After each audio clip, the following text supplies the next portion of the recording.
Hi friends, मैं हूँ संतोष कावरे। आज के टैली प्राइम में बहुत ही इम्पोर्टेंट सेशन हम लेके आए हैं आपके लिए। तो आज के इस वीडियो में हम देखने वाले हैं कि अकाउंट्स में फिक्स एसेट होता है, उसके ऊपर डिप्रिसिएशन कैसा कैलकुलेट किया जाता है, हाउ टू कैलकुलेट डिप्रिसिएशन वो देखेंगे। अलग अलग टाइप के डिप्रिसिएशन फिक्स एसेट है, वो हमारे ऑर्गेनाइजेशन में हम क्या कर लेते हैं, परचेस करते हैं, उसके बाद में उसको कैपिटलाइज करते हैं और each and every capital asset जो होता है उसके ऊपर हमें क्या करना पड़ता है कि डिप्रिसिएशन है वो चार्ज करना पड़ता है। तो डिप्रिसिएशन चार्ज करना पड़ता है, तो उसके लिए हमें क्या करना पड़ेगा, डिप्रिसिएशन को हमें कैलकुलेट करना चाहिए। तो हम देखेंगे कि डिप्रिसिएशन कैसे कैलकुलेट करेंगे। तो स्टेप बाय स्टेप उसका फॉर्मूला क्या रहने वाला है, एक्सेल में सब चीजें हम यहाँ पे देखने वाले। तो सबसे पहले हमारे पास क्या होना चाहिए कि हमारे पास लिस्ट ऑफ एसेट्स है, वो होना जरूरी है। तो लिस्ट ऑफ एसेट कहाँ से मिलेंगे हमें, हमें यहाँ पे मिलेंगे लिस्ट ऑफ एसेट हमारे बैलेंस शीट में। तो हमारा जो गेटवे ऑफ टैली है वहां से हम जाएंगे बैलेंस शीट में, और बैलेंस शीट के जाने के बाद यहाँ पे हम देखते हैं कि हमारा ये फिक्स एसेट है। तो यहाँ पे बिल्डिंग है, फर्नीचर, लैपटॉप है और मशीनरी। तो उसको क्या कर सकते हैं, सबसे पहले आपको देखने का है कि जो भी एसेट हमारे पास है यहाँ पे, तो उसमें से उसको परचेस कब किया है, यानी ओपनिंग बैलेंस है, परचेस है या डिलीशन हो के सेल्स किया है, और उसके बाद में क्लोजिंग बैलेंस आया है या नहीं है। तो उसको क्या करना पड़ेगा हमें, तो परचेस कब किया है वो हमें चाहिए। तो उसके लिए हम क्या करेंगे, यहाँ पे F12 करके यहाँ पे ओपनिंग बैलेंस ट्रांजेक्शन को और क्लोजिंग बैलेंस को यस करेंगे। उसके बाद में देखेंगे कि देखो दोस्तों, यहाँ पे क्या है कि हमारे जो भी एसेट्स है, सभी एसेट हमारे क्या है, न्यू परचेस किए हुए एसेट है। वो कैसे हम जान सकते हैं कि न्यू परचेस एसेट है। तो यहाँ पे देखो दोस्तों, यहाँ पे ओपनिंग बैलेंस कुछ भी नहीं है। ओपनिंग बैलेंस यानी क्या होता है कि प्रीवियस ईयर का जो क्लोजिंग बैलेंस है वही हमारे यहाँ पे ओपनिंग बैलेंस करके हमारे डेटा में आता है। तो हमारा ओपनिंग बैलेंस कुछ भी नहीं, जो भी हमारे बैलेंसेस हुए वो सभी बैलेंस हमारा क्या होगा, यहाँ पे नया परचेस किया। और नया परचेस करने के बाद ये हमारा क्या हो गया कि क्लोजिंग बैलेंस हो गए टोटल 63,10,000 के एसेट्स हैं। मगर उसमें से जो WIP बिल्डिंग है, तो ये जो है कि तो हमारा WIP एसेट था, उसके बाद में उसको हमने क्या किया कि कैपिटल किया। तो WIP का जो बैलेंस है वो जीरो हो गए, बिल्डिंग न्यू इस लेजर को यहाँ पे ट्रांसफर हो गए, तो इसके कारण यहाँ पे वो जीरो दिख रहा है। करेक्ट है। तो उसके लिए हम क्या करेंगे, तो ये डिप्रिसिएशन है, इस एसेट्स के ऊपर हमें डिप्रिसिएशन कैलकुलेट करने का है। तो हम क्या करेंगे, सबसे पहले हम यहाँ पे जाएंगे, हमारा डिप्रिसिएशन है वो कैलकुलेट करने वाले हमारे एक्सेल शीट में। तो एक्सेल शीट में हम जो फॉर्मेट रहता है डिप्रिसिएशन का, वो हम यहाँ पे क्या कर लेते हैं, पहले बिल्ड करते हैं, ताकि मेरे पास ऑलरेडी बना बनाया फॉर्मेट भी है, मगर मैं आपको रेडीमेड फॉर्मेट दिखाया तो उसमें आपको ज्यादा क्लैरिटी नहीं आएंगी। तो इसके लिए जो फॉर्मेट है कैसे बिल्ड करने का, वो भी आपको इस सेशन में पता चलेगा कि जीरो से लेके पूरा कैलकुलेशन जो है आपको यहाँ पे समझ में आने वाला है। सबसे पहले जो कॉलम होता है कि वो सीरियल नंबर होता है, दूसरा होता है कि नेम ऑफ एसेट्स, उसके बाद में आएगा आपका उसका डिप्रिसिएशन रेट कितना है। अलग अलग एसेट्स के ऊपर अलग अलग डिप्रिसिएशन रेट होता है। उसके बाद में आ जाएगा आपका ओपनिंग बैलेंस, ओपनिंग बैलेंस आएगा। और जो एडिशन, उसके बाद में आता है कि एडिशन कितना किया। एडिशन में ऊपर के रो में लिख रहा हूं, उसका पर्पज है कि एडिशन जो होता है, जब हम डिप्रिसिएशन कैलकुलेट करेंगे तो मोर देन 180 डेज कितना एडिशंस किया है, और आफ्टर 180 डेज के बाद में कितना एडिशन किया है वो हमें पता होना चाहिए। हाँ, तो इसमें होगा कि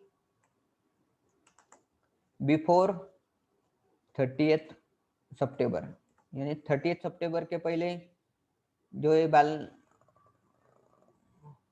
परचेस कब किया है, और आफ्टर 30th सितंबर, तो यहाँ पे 1 अक्टूबर लिखते हैं, अक्टूबर, ठीक है। आफ्टर 1 अक्टूबर है, उसके बाद में हमने कौन से एसेट परचेस किए वो यहाँ पे आएगा, यहाँ पे कि 1 अक्टूबर। तो सेम होता है कि एडिशन किया आपने तो डिलीशन है,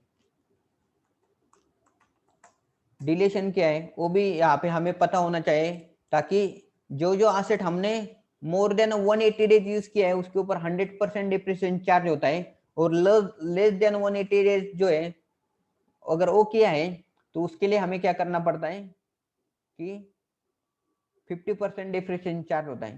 तो ये जो है ओपनिंग बैलेंस के ऊपर जो है डिप्रिसिएशन वो 100% चार्ज होगा, क्योंकि हम क्या करेंगे उसके ऊपर 100% ऐड करेंगे। उसके बाद में एक हम क्या कर सकते हैं, यहाँ पे जो भी डिलीशन एडिशन है बिफोर 30 सितंबर किया तो उसका 100% डिप्रिसिएशन चार्ज होगा। ये जो आफ्टर 1 अक्टूबर के बाद जो भी परचेस किया उसके ऊपर 50% चार्ज होने वाला है। उसके बाद में ये कि बिफोर 30 सितंबर में अगर आपने डिलीशन किया, 6 महीने के पहले आपने डिलीशन किया तो उसके ऊपर 50% चार्ज होगा। और उसके बाद में कि आफ्टर 1 अक्टूबर के बाद में अगर आपने डिलीशन किया है तो उसका यूज होता है कि अप्रैल से लेके सितंबर तक यूज किया तो 180 डेज होता है, और 1 अक्टूबर के बाद में सेल किया तो मोर देन 180 डेज हो जाता है। तो मोर देन 180 डेज अगर यूज किया तो उसके ऊपर भी 100% डिप्रिसिएशन यहाँ पे चार्ज होगा। इसके बाद में हमारा आएगा कि टोटल एसेट अमाउंट कितना है एज ऑन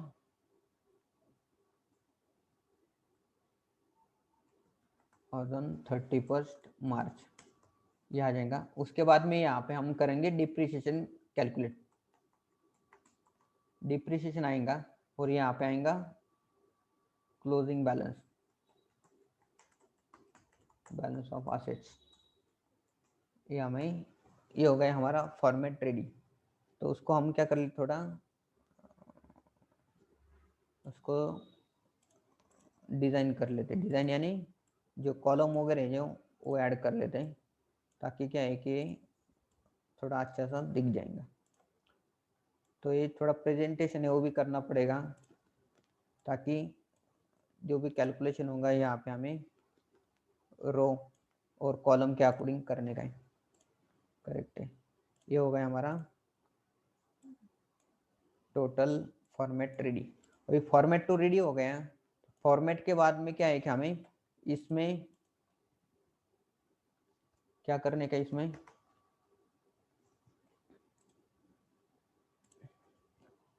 हम करेंगे एसेट का जो नाम है यहाँ पे ऐड कर देंगे। तो एसेट्स का जब नाम ऐड करेंगे तो हमारे पास कौन से एसेट्स है वो पता होना ज़्यादा जरूरी है। तो हम क्या करेंगे, यहाँ पे टैली में जाके देखेंगे कि कौन से एसेट्स है। यहाँ पे न्यू बिल्डिंग है, फर्नीचर, लैपटॉप एंड मशीनरी। तो ये सब चीज़ें वहाँ पे हम क्या कर लेते हैं, लेके जाएंगे। यहाँ पे न्यू बिल्डिंग, फर्नीचर, लैपटॉप 2 3 4 है, यहाँ पे करेंगे।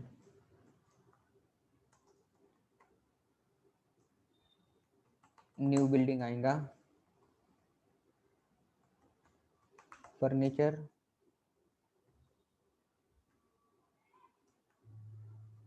लैपटॉप है, और लैपटॉप के बाद में आ जाएगा हमारा कौन सा एसेट था, मशीनरी,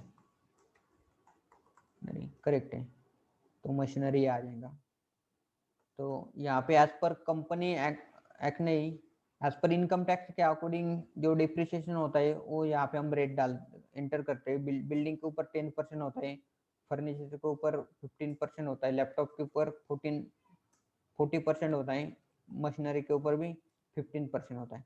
और दूसरा है कि यहाँ पे ओपनिंग बैलेंस, सभी जो एसेट्स है उसके ऊपर ओपनिंग बैलेंस 0 था, तो यहाँ पे जो टोटल है यहाँ पे भी 0 आएगा टोटल। यहाँ पे सम करेंगे, सम, तो ये इसका सम हो जाएगा। और यही फॉर्मूला है, हम आगे तक इसको कॉपी करके पेस्ट करते हैं। ठीक, ये हो गया। बाद में कि हमने अभी एडिशन किया है, तो यहाँ पे फाइंड आउट करने का न्यू बिल्डिंग हमारा एडिशन कब हुआ है। तो न्यू बिल्डिंग जो एडिशन हमारा हुआ है वो हुआ है हमारे 1 नवंबर को एडिशन हुआ है 55 लाख रुपीज का। तो यहाँ पे हम क्या करेंगे, आफ्टर सितंबर यहाँ पे हमने क्या क्या है ऐड किया है, तो उसमें कि 55 लाख रुपीज का ये होगा हमारा असेट्स एडिशन किया है इसमें। करेक्ट है, इसमें कॉलम कर देते हैं, तो हो गया कि एसेट एडिशन। तो उसके बाद में होगा कि जो हमारा जो WIP है, तो WIP जो होता है उसके ऊपर डिप्रिसिएशन चार्ज नहीं होता है। एनीवेज WIP जो एसेट है वो हमारा 1 नवंबर को कैपिटलाइज हुआ है, तो इसके लिए हमने बिल्डिंग WIP है उसके ऊपर हम कैलकुलेट करेंगे। बाद में कि हमारा फर्नीचर, यहाँ पे 2 मई को हमारा फर्नीचर है 60,000 रुपीज का, वो हमने क्या है परचेज किया है 2 मई 60,000 रुपीज का, यानी बिफोर 30 सितंबर। तो यहाँ पे आएगा 60,000 रुपीज, ये हुआ है। उसके बाद में हम चेक करेंगे यहाँ पे कि हमारा मशीनरी कब परचेस हुआ है, तो उसके लिए जाना पड़ेगा हमारा, सॉरी मशीनरी लैपटॉप है 2,50,000 का 1 नवंबर को यहाँ पे हमने क्या किया है कैपिटलाइज कर दिया है 1 नवंबर 2,50,000 रुपीज। यहाँ पाएगा कि लैपटॉप 1 नवंबर है, तो ये आफ्टर 1 अक्टूबर इसमें 2,50,000 रुपीज करेक्ट है। और उसके बाद में हम देखेंगे कि मशीनरी को हमने परचेस किया है, तो मशीनरी को जो परचेस किया हमने वो है यहाँ पे एंटर करेंगे और मंथ में जाके देखेंगे कि 2 मई को यहाँ पे हमने 5 लाख रुपए का मशीनरी क्या किया है परचेस किया है 5 लाख रुपए 2 मई को।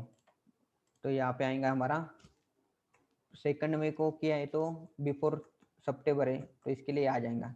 तो टोटल जो है हमने परचेस किया है, तो यहाँ पे हम 1 मिनट के लिए नीचे हम क्या कर लेते हैं टोटल कर लेते हैं, ताकि हमारा जो टोटल है हमारे टैली के टोटल से मैच होना जरूरी। 63 लाख रुपये 10,000 का जो टोटल असेट्स है, तो यहाँ पे हम देखेंगे कि 63,000 टोटल अमाउंट आ रहा है। तो दोस्तों देखो यहाँ पे आपका जो बैलेंस है 63 लाख रुपये 10,000 यहाँ पे अमाउंट आया है, तो उतना ही सेम अमाउंट हमारे एक्सेल शीट में भी उतना आया है करेक्ट है। तो इसके लिए हमें क्या है कि ये हमारा अमाउंट है यहाँ पे मैच हो गया है। तो इसके बाद में क्या करना पड़ेगा हमें, डिलीशन जो है, तो डिलीशन यहाँ पे 0 है कि पूरे साल में हमने डिलीशन कुछ भी नहीं किया है, तो 0 किया है, तो इसको भी हम क्या करेंगे 0 कर देंगे। तो दूसरा है कि टोटल आएगा एज ऑन 31 मार्च, तो हम क्या करने का ओपनिंग बैलेंस प्लस एडिशन, ये भी एडिशन आएगा और माइनस डिलीशन, इसको माइनस डिलीशन और माइनस डिलीशन, और यही फॉर्मूले उसको हम क्या करेंगे कॉपी करके नीचे पेस्ट कर देते हैं। तो ये हो गया कि हमारा टोटल आया यहाँ पे 63 लाख रुपये 10,000। अभी दोस्तों सबसे इम्पोर्टेंट है यहाँ पे ध्यान दीजिए, तो हमें क्या करने का इसको डिप्रिसिएशन का कैलकुलेशन करने का है।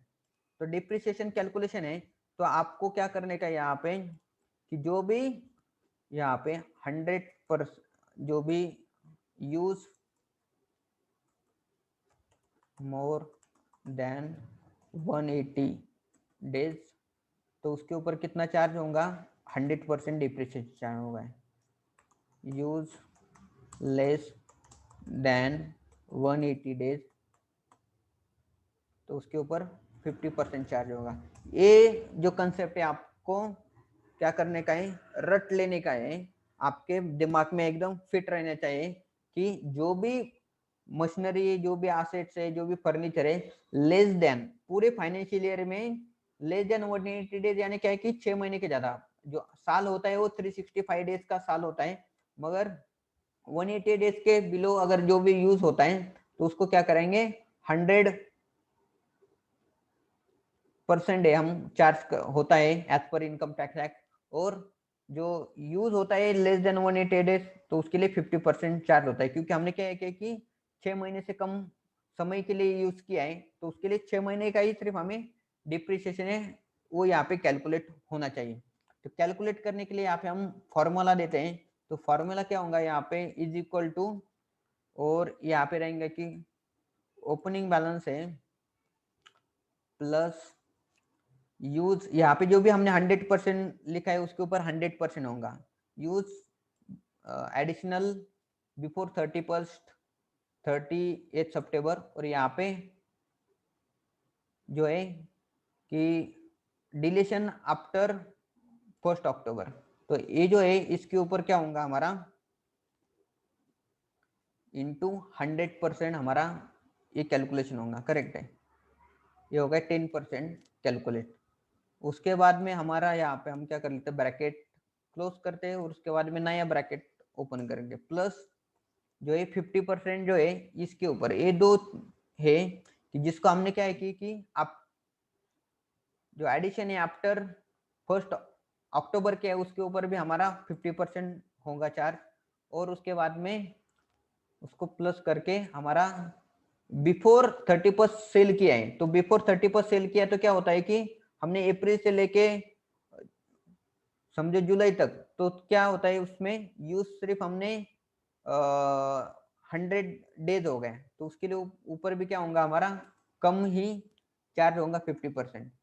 तो ये हो गया कि दोनों जो कॉलम है एच एन जी कॉलम है उसके ऊपर 50% चार्ज होगा और बाकी के ऊपर 100% चार्ज होगा, तो उसको क्या करेंगे into depreciation rate divided by 2। Divided by 2 क्यों किया है, क्योंकि उसको 50% से ही हमें क्या करने का है, चार्ज करने का है, तो उसको क्या कर लेते हैं यहाँ पे ब्रैकेट क्लोज करते हैं। तो इस तरह से क्या होगा कि हमारा डिप्रिसिएशन एक कैलकुलेट हुआ है और उसको हम क्या करेंगे नीचे ड्रैग कर देंगे। जैसे ड्रैग कर देंगे तो ऊपर का जो फॉर्मूला है वो सेम नीचे ड्रैग हो जाता है। तो वापस हम यहाँ पे आपको एक्सप्लेन करते हैं कि ये यानी ए जो कॉलम है उसके ऊपर 100% होगा, इसके ऊपर भी 100% होगा, हमने ऊपर लिखा है आपके इंफॉर्मेशन के लिए, और आई कॉलम है उसके ऊपर 100% होगा। बाकी के जो जी एंड एच कॉलम है उसके ऊपर 50% होगा, because of we have use less than 180 days in the business, correct है। तो ये होगा हमारा फॉर्मूला। इसको फॉर्मूला एक्सेल में बहुत ही आसान होता है कि जो ऊपर फॉर्मूला है उसी को आपको नीचे लगाने का है, तो हर बार फॉर्मूला आपको बनाने की जरूरत नहीं, उसको ही फॉर्मूला को आप क्या करो ड्रैग डाउन करो। तो इस तरह से क्या हो गया हमारा इतना डिप्रिसिएशन का अमाउंट आया है। उस डिप्रिसिएशन अमाउंट है उसके ऊपर हमें क्या करने का, अभी माइनस करने का है, जो परचेस अमाउंट है लेस डिप्रिसिएशन, तो होगा कि हमारा क्लोजिंग बैलेंस बनेगा हमारा असेट्स के। तो ये हो गया हमारा असेट का अमाउंट रेडी। मैंने इसको क्या किया है कि कॉपी करके जो माइनस कर दिया है, माइनस क्या किया है हमारा J column minus H column, mean total balance minus depreciation, ऐसे करके हमारा जो ये जो क्लोजिंग बैलेंस है यहाँ पे आया है। तो दोस्तों इस तरह से जो हमारे बुक्स में जो 59,01,000 रुपीज अमाउंट है हमारे बुक्स में दिखना चाहिए। तो अभी क्या है कि ये होने के बाद जो है हमारा जो कैलकुलेशन है ये पूरा हुआ है। तो इस तरह से दोस्तों है कि आपको क्या करने का है, डिप्रिसिएशन कैलकुलेट करने का है, और ये अमाउंट है आपका आ जाएगा कि डिप्रिसिएशन अमाउंट 4,09,000 रुपीज। बहुत ही सिंपल होता है, सिर्फ आपको जो लॉजिक है वो पता होना चाहिए, और दूसरा है कि जो भी एसेट्स है उस एसेट के ऊपर आपका डिप्रिसिएशन जो रेट कितना है वो आपको पता होना चाहिए। आपके कितने भी बड़े ये क्यों ना हो कि अमाउंट ज्यादा हो या कुछ भी ज्यादा है तो उसमें कुछ फर्क नहीं पड़ता है। आपको जो लॉजिक है उसके बिहाइंड आपका रूल्स क्या है, रेगुलेशन क्या है, आपका फॉर्मूला क्या है, एक बार आप यहाँ पे जानते हैं तो आपको ये जो कैलकुलेशन करने के लिए बहुत ही आसान जाएगा। तो दोस्तों ये ऐसा जो कैलकुलेशन है आप खुद भी कर सकते हो। तो ये जो वीडियो है आपको कैसा लगा आप जरूर कमेंट बॉक्स में हमें बताइए, और आगे जाके हम और भी वीडियो बनाने वाले के ये जो डिप्रिसिएशन है वो किया है तो उसका हमारे बैलेंस शीट्स में उसको एंट्री कैसे करने का है। तो उसके लिए हमारा जो चैनल आप तक आपने सब्सक्राइब नहीं किया तो सब्सक्राइब करो, बेल आइकन को प्रेस करो। Thank you so much.